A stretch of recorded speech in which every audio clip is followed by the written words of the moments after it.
Clip number 773۔ اس clip میں آپ قرآن پاک کی سورہ مریم کی آیت نمبر 14 سے 16 تک کی تلاوت، ترجمہ اور تفسیر قرآن صراط الجنان سماعت فرمائیں گے۔ بسم اللہ الرحمن الرحیم۔ ترجمہ، اللہ کے نام سے شروع جو نہایت مہربان رحمت والا ہے۔ وَبَرًّا بِوَالِدَيْهِ وَلَمْ يَكُنْ جَبَّارًا عَصِيًّا۔ ترجمہ، اور وہ اپنے ماں باپ سے اچھا سلوک کرنے والا تھا اور وہ متکبر نافرمان نہیں تھا۔ وَبَرًّا بِوَالِدَيْهِ، اور وہ اپنے ماں باپ سے اچھا سلوک کرنے والا تھا۔ اس آیت میں حضرت یحییٰ علیہ السلام کی مزید 3 صفات بیان کی گئی ہیں۔ نمبر 1، آپ علیہ السلام ماں باپ کے فرما بردار اور ان سے اچھا سلوک کرنے والے تھے، کیونکہ اللہ عز و جل کی عبادت کے بعد والدین کی خدمت سے بڑھ کر کوئی طاعت نہیں، اور اس پر اللہ تعالیٰ کا یہ قول دلالت کرتا ہے، وَقَضَىٰ رَبُّكَ أَلَّا تَعْبُدُوا إِلَّا إِيَّاهُ وَبِالْوَالِدَيْنِ إِحْسَانًا۔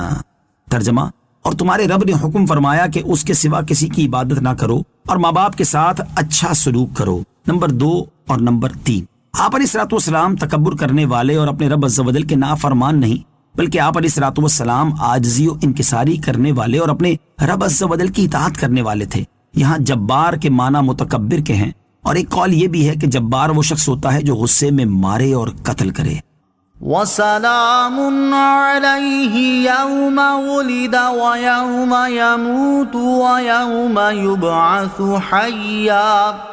ترجمہ، اور اس پر سلامتی ہے جس دن وہ پیدا ہوا اور جس دن وہ فوت ہوگا اور جس دن وہ زندہ اٹھایا جائے گا۔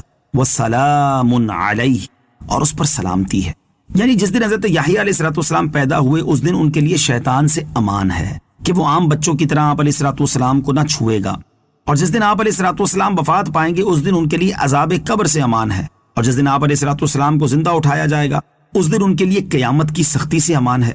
اس آیت کی تفسیر میں ایک قول یہ بھی ہے کہ پیدا ہونے، وفات پانے اور زندہ اٹھائے جانے کے یہ تینوں دن بہت وحشت ناک ہیں، کیونکہ ان دنوں میں آدمی وہ دیکھتا ہے جو اس سے پہلے اس نے نہیں دیکھا، اس لیے ان تینوں مواقع پر انتہائی وحشت ہوتی ہے۔ تو اللہ تعالیٰ نے حضرت یحییٰ علیہ السلام کا اکرام فرمایا کہ انہیں ان تینوں مواقع پر امن و سلامتی عطا فرمائی۔ حضرت سفیان بن عیینہ رحمۃ اللہ تعالی علیہ فرماتے ہیں کہ انسان کو 3 دنوں میں وحشت کا سامنا ہوتا ہے۔ جب وہ پیدا ہوتا ہے تو ماں کے پیٹ سے باہر آ کر ایک نئی دنیا کا سامنا کرتا ہے، اور وہ جب مرتا ہے تو ایسی قوم دیکھتا ہے جسے پہلے کبھی نہیں دیکھا ہوتا، اور جب دوبارہ زندہ کیا جائے گا تو اپنے آپ کو ایک عظیم محشر میں پائے گا جس کی مثل اس نے کبھی نہ دیکھا ہوگا۔ تو اللہ عز و جل نے حضرت یحییٰ علیہ السلام کو ان تینوں وقتوں میں امان و سلامتی کا مژدہ دیا۔ یاد رہے کہ سلامتی تو یقیناً ہر نبی علیہ السلام کو حاصل ہے، لیکن بطور خاص اللہ عز و جل کا بشارت دینا ایک جدا گانا فضیلت رکھتا ہے۔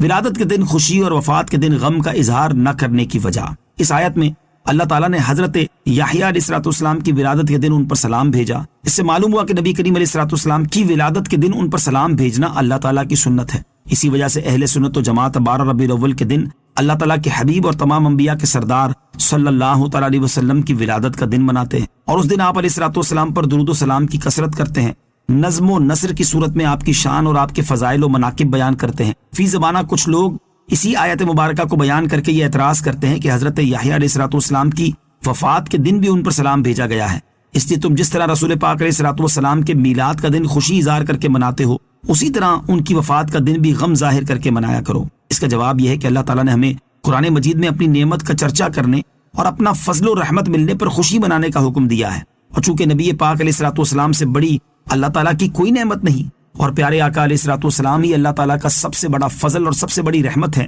اس لیے جس دن اللہ تعالیٰ نے ہمیں اپنا حبیب علیہ السلام عطا کیا اس دن ہم آپ علیہ السلام کا میلاد مناتے، آپ علیہ السلام کی عظمت و شان کے چرچے کرتے، اور آپ علیہ السلام کی دنیا میں تشریف آوری کے دن خوشیاں مناتے ہیں۔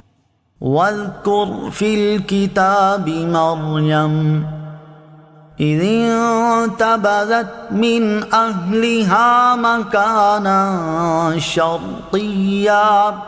ترجمہ، اور کتاب میں مریم کو یاد کرو جب وہ اپنے گھر والوں سے مشرق کی طرف ایک جگہ الگ ہو گئی۔ وَاذْكُرْ فِي الْكِتَابِ مَرْيَمَ، اور کتاب میں مریم کو یاد کرو۔ اس سے پہلی آیات میں حضرت زکریا علیہ السلام کا واقعہ بیان ہوا کہ انہیں بڑھاپے کی حالت میں اور زوجہ کے بانجھ ہونے کے باوجود اللہ تعالیٰ نے ایک نیک اور صالح بیٹا عطا فرمایا، اور یہ واقعہ اللہ تعالیٰ کی قدرت کی بہت بڑی دلیل ہے۔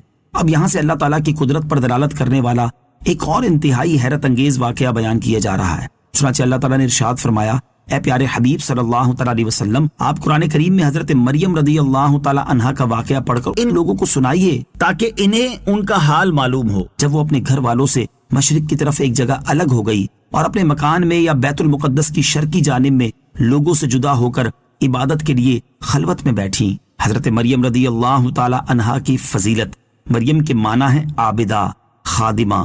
آپ رضی اللہ تعالیٰ عنہ بچپن سے بیت المقدس کی خادمہ تھی اور وہاں رہ کر اللہ تعالیٰ کی عبادت کیا کرتی تھی۔ اور حضرت مریم رضی اللہ تعالیٰ عنہ کے فضائل میں سے ہے کہ قرآن کریم میں عورتوں میں صرف آپ رضی اللہ تعالیٰ عنہ کا نام مبارک ذکر کیا گیا ہے۔ نیز آپ کی شان کے بارے میں سورہ آل عمران میں فرمایا گیا، وَإِذْ قَالَتِ الْمَلَائِكَةُ يَا مَرْيَمُ إِنَّ اللَّهَ اصْطَفَاكِ وَطَهَّرَكِ وَاصْطَفَاكِ عَلَى نِسَاءِ الْعَالَمِينَ۔ ترجمہ، اور یاد کرو جب فرشتوں نے کہا، اے مریم، بے شک اللہ نے تمہیں چن لیا ہے اور تمہیں خوب پاکیزہ کر دیا ہے اور تمہیں سارے جہان کی عورتوں پر منتخب کر لیا ہے۔ نوٹ: حضرت مریم رضی اللہ تعالی عنہا کی ولادت اور پرورش کے واقعات سورہ آل عمران کی آیت نمبر 35 تا 37 میں بیان ہوئے، اور آپ رضی اللہ تعالی عنہا کی عبادت اور ریاضت کا ذکر آیت نمبر 43 میں کیا گیا ہے۔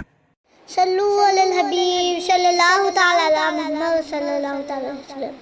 مجھے اپنی اور ساری دنیا کی لوگوں کی اصلاح کی کوشش کرنی ہے انشاءاللہ عز و جل۔